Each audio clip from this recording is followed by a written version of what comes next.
ইংরেজি নববর্ষ বা হ্যাপি নিউ ইয়ার এলেই চারদিকে জন্মদিনের ধুম পড়ে যায়। সারা বছরের তুলনায় পহেলা জানুয়ারি এই দিনটিতে জন্মদিনের বেশি খবর শোনা যায়। এখন প্রশ্ন হচ্ছে, পহেলা জানুয়ারি কি তাহলে অন্য সব দিনের থেকে বেশি মানুষ জন্ম নেয়, নাকি এর পিছনে রয়েছে আরও কিছু কারণ?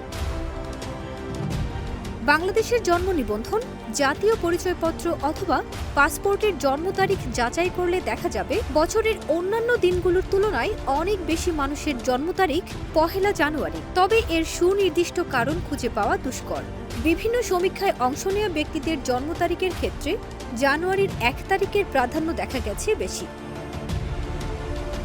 শিশু বিশেষজ্ঞ ডক্টর ইশতিয়াক মান্নান বলেছেন, জানুয়ারির 1 তারিখে বেশিরভাগ শিশুর জন্ম হচ্ছে, বিষয়টি এমন নয়। আসলে এখনো আমাদের দেশের বেশিরভাগ শিশুদের জন্ম হয় গ্রামাঞ্চলে, নিজ বাড়িতে। বিশেষ করে যারা গ্রামীণ এলাকায় থাকে, সেখানে এখনো শিক্ষার হার ততটা ভালো না হওয়ায় অভিভাবকরাও জন্ম নিবন্ধনের তারিখের ক্ষেত্রে এতটা সতর্ক নন। আবার কখনো স্কুলে ভর্তির সময় শিক্ষকরা যেন সহজে মনে রাখতে পারে এমন একটি তারিখ বসিয়ে দেন। এইসব কারণে দেখা যায় বাংলাদেশের বেশিরভাগ মানুষের 2টি জন্মদিন থাকে।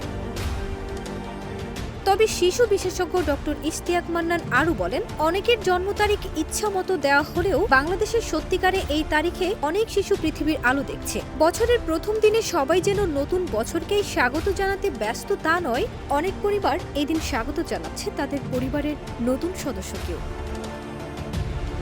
ফারজানা নিকিতা, দেশ রূপান্তর।